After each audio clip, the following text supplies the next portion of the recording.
ଶେଷ ହୀରା। ଥରେ ଗୁରୁ ଶିଷ୍ୟମାନଙ୍କୁ ଏଇ କଥାଟି କହୁଥିଲେ।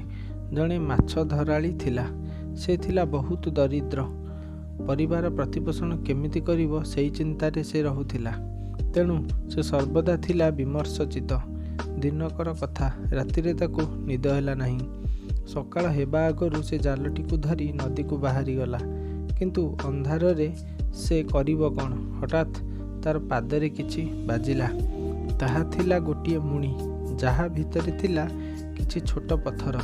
ନଦୀ କୂଳରେ ବସି ମୁଣିରୁ ଗୋଟିଏ ଗୋଟିଏ ପଥର ନଦୀର ଗର୍ଭକୁ ନିକ୍ଷେପ କରି ସେ ସମୟ କାଟିବାକୁ ଲାଗିଲା। ଏମିତି ଫିଙ୍ଗୁ ଫିଙ୍ଗୁ ଶେଷ ପଥରଟି ଫିଙ୍ଗିଲା ବେଳକୁ ସୂର୍ଯ୍ୟୋଦୟ ହୋଇଗଲା। ସୂର୍ଯ୍ୟାଲୋକରେ ସେ ଯାହା ଦେଖିଲା ସେଥିରେ ସେ ତଟସ୍ଥ ହୋଇଗଲା।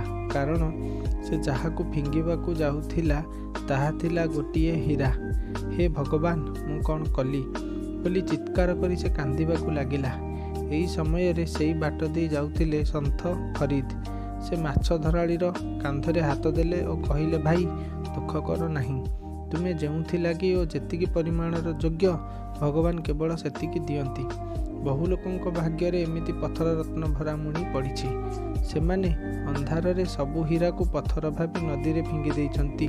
ତୁମ ଭାଗ୍ୟରେ ଏଇ ଶେଷ ହୀରାଟି ଥିଲା। ସେଇଟା ବଡ଼ କଥା। ଯାହା ତୁମେ ନଦୀକୁ ଫିଙ୍ଗିଦେଲ ସେଇଟା ତୁମର କେବେ ବି ନଥିଲା।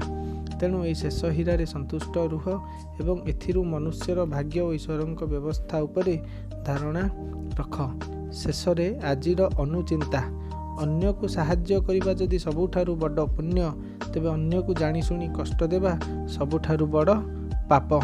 କାହାଣୀଟି ଯଦି ସୁନ୍ଦର ଲାଗିଥାଏ ନିହାତି ଲାଇକ୍ କରିବେ, ସବସ୍କ୍ରାଇବ୍ କରିବେ ଓ କମେଣ୍ଟସ୍ କରିବାକୁ ଭୁଲିବେନି।